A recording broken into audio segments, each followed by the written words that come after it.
এই পিঠা বানালে সত্যি বিপদে পড়ে যাবে। হেভি টেস্টি আর খুবই মজাদার পিঠার রেসিপি। তো আজ আমি আপনাদের জন্য সাবুদানা দিয়ে একটা খুবই মজাদার খুব সহজভাবে পিঠার রেসিপি এনেছি, যেটা দেখতে যেমন সুন্দর খেতে কিন্তু অসাধারণ হয়, খুবই টেস্টি হয়। চলুন তাহলে বেশি দেরি না করে ভিডিওটা শুরু করে ফেলি। সবার প্রথমে একটা বড় সাইজের মিক্সিং বোলের মধ্যে নিয়ে নিলাম 1 কাপ পরিমাণে ছোট সাইজের সাবুদানা, আর তার মধ্যে ওই কাপেরই 1 কাপ পরিমাণে একদম গরম ফুটন্ত জল আমি এর মধ্যে ঢেলে দেব। ইনস্ট্যান্ট এই পিঠাটা আপনারা তৈরি করে ফেলতে পারবেন। আর এবারে জলের সাথে সাবুদানাটাকে সুন্দরভাবে মিশিয়ে আপনাদেরকে এটাকে ঢেকে রেখে দিতে হবে প্রায় 10 মিনিটের জন্যে। চলুন তাহলে এটাকে ঢেকে রেখে দিচ্ছি 10 মিনিটের জন্য সাইডে। ততক্ষণ এর স্টাফিংটা তৈরি করে নেব। স্টাফিং তৈরি করার জন্য এখানে নিয়ে নিয়েছি নারকেল। এখানে নারকেলের খোলাটা কিন্তু ছাড়িয়ে দিয়েছি, শুধু সাদা অংশটা নিয়েছি। সাথে 2 চামচ চিনি আর একটুখানি এলাচের গুঁড়ো। এলাচের গুঁড়ো না থাকলে এলাচটা সরাসরি আপনারা এই সময় ঢেলে দিতে পারবেন। মিক্সিং জারের মধ্যে নারকেল, চিনি আর এলাচের গুঁড়োটাকে দিয়ে একটা মিহি পেস্ট তৈরি করে নিয়ে চলে আসছি। মিহি পেস্ট তৈরি হয়ে গেছে, এবার একটা আলাদা বাটির মধ্যে ঢেলে নেব। বন্ধুরা, যদি এতক্ষণ ভিডিওটা ভালো লেগে থাকে অবশ্যই আপনারা ভিডিওতে একটা লাইক করে দেবেন। এত সুন্দর একটা রেসিপির জন্য চ্যানেলটাকে সাবস্ক্রাইব করে নেবেন। এরকম নিত্য নতুন রেসিপি পাওয়ার জন্য বেল নোটিফিকেশানটা অবশ্যই অন করবেন। এবার এই নারকেল বাটার মধ্যে দিয়ে দিলাম কিছুটা পরিমাণে গুঁড়ো দুধ। গুঁড়ো দুধটা দিলে এর টেস্ট কিন্তু দ্বিগুণ হয়ে যায়। গুঁড়ো দুধটা দেওয়ার পরে এবার এটাকে হাতের সাহায্যে খুব ভালোভাবে আমাদেরকে মাখিয়ে নিতে হবে। মাখিয়ে একটা ডোয়ের আকারে তৈরি করে ফেলতে হবে। দিয়ে এটাকে সাইডে রেখে দিতে হবে। চলে যেতে হবে সরাসরি সাবুদানার দিকে। বন্ধুরা, যদি ভিডিওটা ফেসবুক পেজ থেকে দেখেন অবশ্যই পেজটাকে ফলো করে নেবেন। নতুন বন্ধু হলে প্লিজ চ্যানেলটা সাবস্ক্রাইব করে এই ছোট্ট চ্যানেলটার পাশে থাকবেন আর চ্যানেলটাকে সাপোর্ট করবেন। দেখুন সাবুদানাটা কিন্তু একদম সুন্দরভাবে ফুলে গেছে আর কত সুন্দর নরম হয়ে গেছে দেখুন। এবার একটু হাতে করে আপনাদের এরকম চটকিয়ে মেখে নিতে হবে সাবুদানাটাকে। সর্বপ্রথম মাখা হয়ে গেলে এবার এর মধ্যে কিছুটা পরিমাণে নুন দিয়ে দিতে হবে আপনাদের। নুনটা দিয়ে সাবুদানাটাকে আরও ভালোভাবে একটু মাখিয়ে নিতে হবে।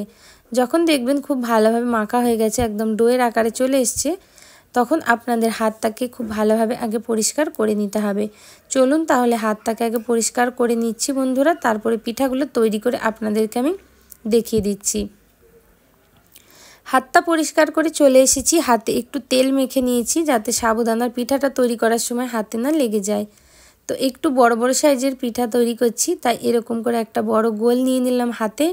নিয়ে এরকম করে চেপটে দিতে হবে। আর চেপটে দিয়ে যে পুরটা তৈরি করে রেখে দিয়েছিলাম ওই পুরটা দিয়ে দিতে হবে বন্ধুরা। এই সময় আপনারা যদি কাজু ছোট ছোট করে কুচি করে রাখা এর মধ্যে দিতে চান অবশ্যই দিতে পারেন। ওটা দিলেও কিন্তু এই পিঠাটা খুবই ভালো লাগে। এই পিঠাটা আমি সবসময় বানাই। বাচ্চারা কিন্তু এই পিঠাটা খুব বেশি পছন্দ করে, তাই ভাবলাম বন্ধুদের সাথে আজকে শেয়ার করে দিচ্ছি। দেখুন কত সহজভাবে এই পিঠা রেসিপিটা আপনারা তৈরি করে ফেলতে পারবেন, তাও আবার কিছু সময়ের মধ্যেই। তো এইভাবে পিঠাটা তৈরি করবেন। দেখুন কত সহজে পিঠাটা তৈরি হয়ে গেল। এইভাবে পিঠাটাকে তৈরি করে নেবেন। আর এরকম করে সবগুলো পিঠা আমি তৈরি করে নিয়েছি, নিয়ে তারপরে আপনাদেরকে আমি দেখিয়ে দিচ্ছি। সবগুলো পিঠা তৈরি হয়ে গেছে। দেখুন দেখতে কত সুন্দর লাগছে, একদম সাদা ধবধবে।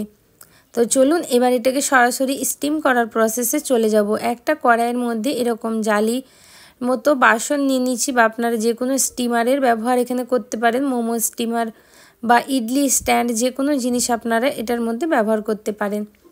তো এর মধ্যে একটু তেল ব্রাশ করে দেবো যাতে সাবুদানাগুলো যখন স্টিম হবে এর মধ্যে লেগে না যায়। এবার আপনাদের সাবুদানার সেই পিঠাগুলোকে এক এক করে রেখে দিতে হবে। একটু দূরে দূরে আপনাদের রাখতে হবে, একসাথে রাখলে চলবে না, কেন স্টিম হওয়ার পর সাবুদানাগুলো আরও একটু ফুলে যাবে। তো দেখুন এবার এই পিঠাগুলো আমাদের মোটামুটি তৈরি হয়েই গেল। এবার এটাকে আমি দিয়ে দেবো ঢাকা। ঢাকা দিয়ে প্রায় এখানে 10 মিনিট মতো আমি হাই ফ্লেমে স্টিম করে নেব। 10 মিনিট স্টিম হয়ে গেছে। দেখুন সাবুদানার কালারটা যখন দেখবেন একদম চেঞ্জ হয়ে গেছে তখন ভাববেন এটা স্টিম হয়ে গেছে। দেখুন কত সুন্দর জল জল করছে, দেখলেই আপনারা বুঝতে পারবেন কালার একটু ট্রান্সপারেন্ট হয়ে যাবে। তো ঢাকনা খুলে এবার একটু ঠান্ডা করে নিচ্ছি। আগে ঠান্ডা করে নেওয়ার পরে সাবুদানাগুলোকে তুলে সরাসরি সার্ভ করে নেব। একটা প্লেটের মধ্যে সাবুদানার পিঠাগুলোকে সব প্রথমে আমি সাজিয়ে দেব। তারপরে আমি অপর দিকে একটা প্যানের মধ্যে আমি দুধ গরম করে রেখে দিয়েছিলাম। দুধ আর তার সাথে চিনি মিশিয়েছি আর খুব সামান্য পরিমাণে এলাচ গুঁড়ো। সেটা আর আমি দেখালাম না বন্ধুরা। এবার সরাসরি আমি দুধটাকে এর ওপর দিয়ে ঢেলে দিব। ঢেলে দিয়েই দেখবেন বন্ধুরা পিঠাটা কিন্তু একদম রেডি। গরম গরম দুধ ঢেলে দিয়েছি। সুন্দর দেখার জন্য ওপর থেকে পিস্তা কুচি দিয়ে দিলাম। আর আপনারা চাইলে কেশরও কিন্তু এখানে ব্যবহার করতে পারেন। আশা করছি আজকের ভিডিওটা বন্ধুদের অনেক বেশি ভালো লেগেছে। বন্ধুরা প্লিজ সাপোর্ট করবেন আর চ্যানেলটার পাশে থাকবেন, সাথে থাকবেন এরকম সুন্দর সুন্দর আর অনেকই নিত্য নতুন রেসিপি পাওয়ার জন্যে। ভালো থাকবেন, সুস্থ থাকবেন, এইভাবেই আমায় সাপোর্ট করে যাবেন। পুরো ভিডিওটা দেখার জন্য বন্ধুদের আমার অসংখ্য ধন্যবাদ। নরম তুলতুলে এই পিঠাটা অবশ্যই তৈরি করবেন আর আমায় কমেন্ট বক্সে জানাতে ভুলবেন না।